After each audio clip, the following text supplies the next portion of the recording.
Assalamualaikum warahmatullahi wabarakatuh. Selamat pagi teman-teman.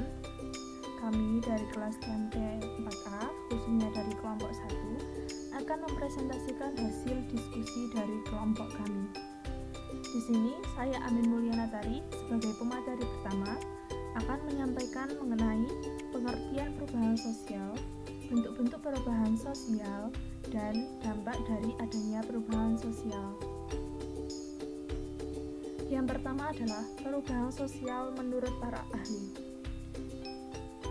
Yang pertama adalah Selo Sumardian mengatakan bahwa perubahan sosial terjadi pada lembaga-lembaga sosial. Yang kedua adalah Kingsley Davis mengatakan bahwa perubahan sosial terjadi pada struktur dan fungsi sosial. Yang ketiga adalah McIver mengatakan bahwa perubahan sosial terjadi pada hubungan sosial dan keseimbangan sosial. Yang keempat adalah William A. Faulkner mengatakan bahwa perubahan sosial ditekankan pada perubahan kebudayaan material yang berdampak pada kebudayaan imaterial. Secara umum, dapat kita ambil kesimpulan bahwa perubahan sosial adalah perubahan yang terfokus pada aspek kultural atau budaya, aspek struktural atau struktur masyarakat, dan dampaknya terhadap kehidupan sosial. Selanjutnya adalah bentuk-bentuk perubahan sosial. Bentuk-bentuk perubahan sosial di sini dibedakan menjadi 4. Yang pertama berdasarkan waktu, yaitu ada evolusi dan revolusi. Yang kedua berdasarkan pengaruh, ada perubahan besar dan ada perubahan kecil. Yang ketiga adalah berdasarkan arah perkembangan, yaitu ada progres dan ada regres. Yang keempat adalah berdasarkan penyebab, yaitu ada perubahan yang dikehendaki dan perubahan yang tidak dikehendaki. Untuk materi selanjutnya adalah dampak positif perubahan sosial. Apa aja sih dampak positif dari perubahan sosial? Nah, berikut ini. Yang pertama adalah adanya penemuan-penemuan baru. Yang kedua, munculnya ide-ide yang sesuai dengan perkembangan zaman. Dan yang ketiga adalah membentuk pola pikir masyarakat agar lebih rasional dan ilmiah. Yang terakhir adalah dampak negatif perubahan sosial. Yang pertama adalah masuknya kebudayaan luar yang tidak sesuai norma yang berlaku. Yang kedua, dapat menghilangkan kebudayaan asli dari suatu wilayah. Dan yang ketiga adalah munculnya penyimpangan-penyimpangan baru. Mungkin itu yang bisa saya sampaikan, akan diteruskan oleh pemateri selanjutnya. Sekian, wassalamualaikum warahmatullahi wabarakatuh.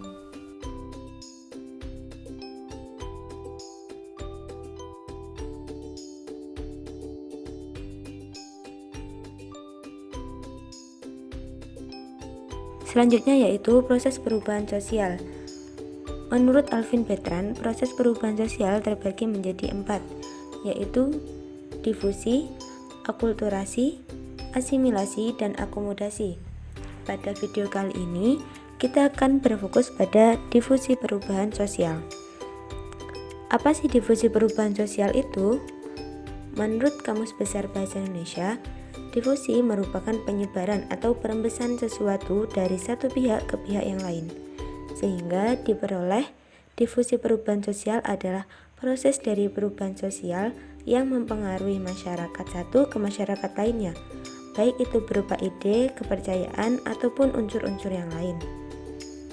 Difusi sendiri dibedakan menjadi 2 macam, yaitu difusi intramasyarakat dan difusi antar masyarakat. Difusi intramasyarakat merupakan difusi yang terjadi dalam masyarakat itu sendiri, dan difusi antar masyarakat merupakan difusi yang terjadi dari masyarakat satu ke masyarakat yang lain. Adapun faktor-faktor yang mempengaruhi difusi intramasyarakat adalah adanya pengakuan bahwa unsur baru mempunyai banyak kegunaan, diterima atau tidaknya unsur baru oleh unsur yang lain. Unsur baru yang berlawanan dengan unsur lama kemungkinan besar tidak akan diterima. kedudukan dari individu yang menemukan unsur baru. Dan yang terakhir, pemimpin. Contoh dari difusi intramasyarakat yaitu peraturan dalam RT yang berbunyi tamu 2 kali 24 jam harus lapor kepada RT. Difusi yang kedua yaitu difusi antar masyarakat.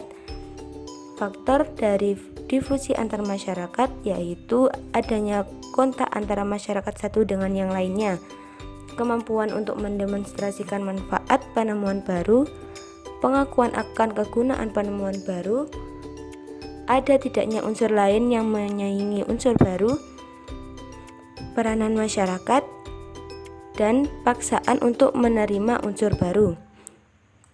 Contoh dari difusi antar masyarakat yaitu kegiatan masyarakat petani di desa, atau lebih tepatnya zaman dulu untuk membajak sawahnya mereka menggunakan hewan yaitu sapi atau kerbau.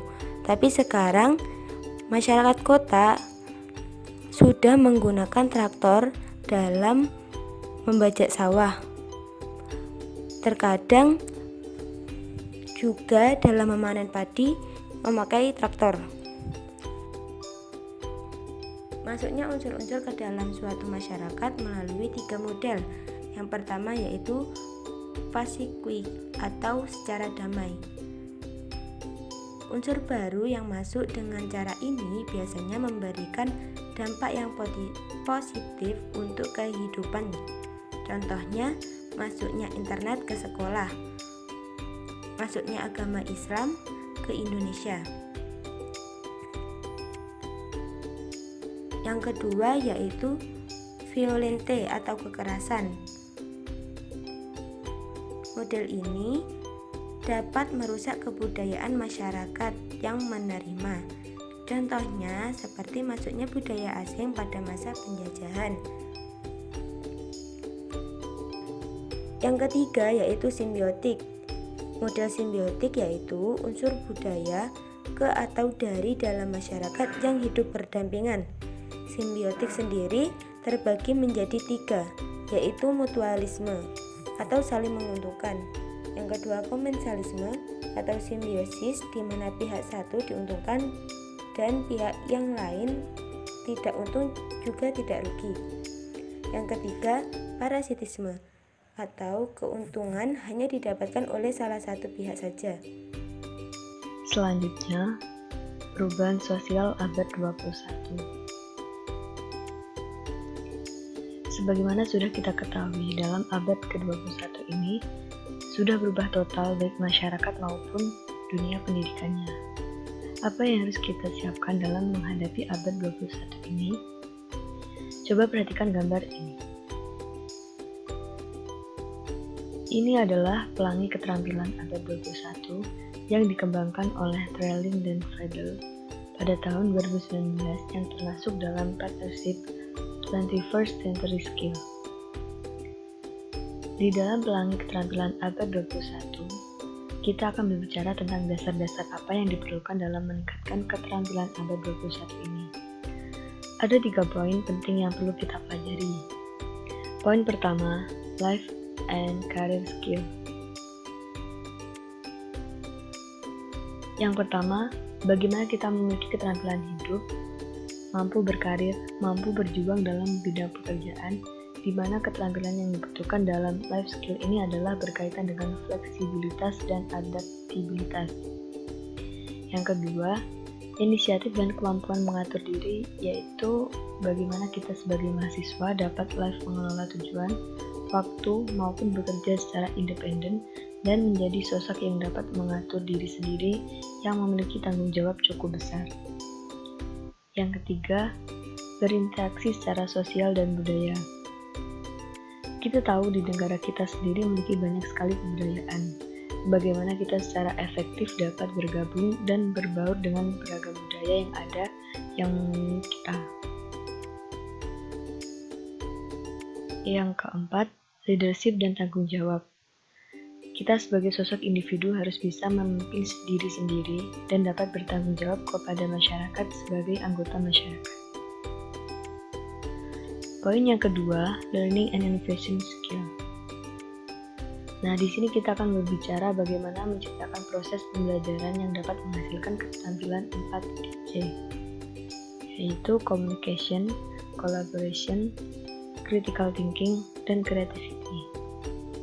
Communication adalah keterampilan menyampaikan sebuah ide, baik disampaikan secara individu maupun berkelompok. Collaboration adalah kemampuan berkolaborasi, bukan hanya sekedar bekerja sama.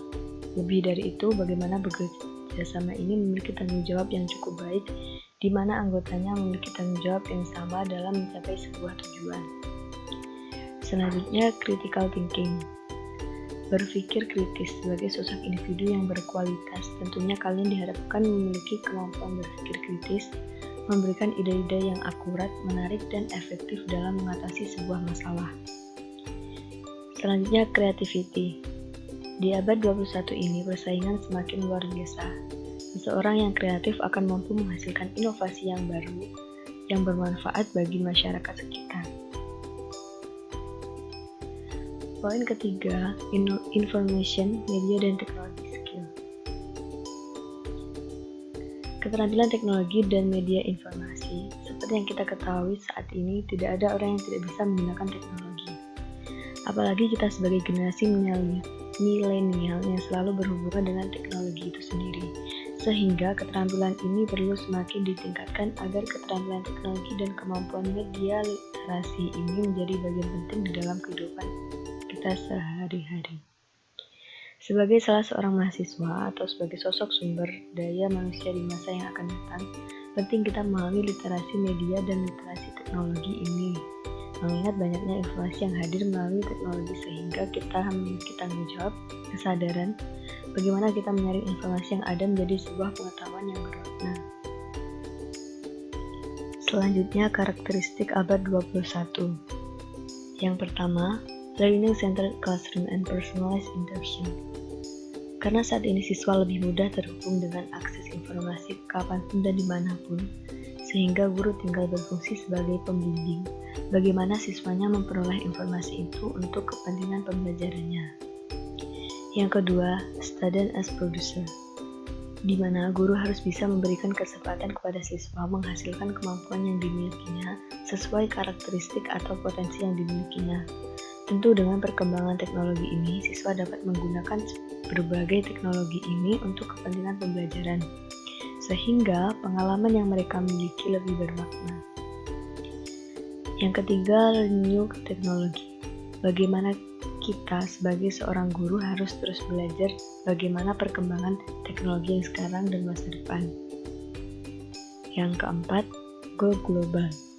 Maksudnya kita sebagai guru bisa memfasilitasi siswa belajar secara langsung tentang sesuatu apapun di belahan manapun melalui teknologi ini, untuk menambah wawasan menjadikannya sebagai pengetahuan yang mereka miliki. Yang kelima, be smart and use smartphones. Kita harus pintar-pintar menggunakan teknologi yang kita miliki ini. Salah satunya adalah internet. Yang keenam, go digital. Kita diharapkan untuk bisa go green, harus bisa mengurangi keperluan penggunaan kertas yang kurang berguna, sehingga saat ini proses pembelajaran sudah banyak menggunakan internet yang lebih praktis. Yang ketujuh, collaborate.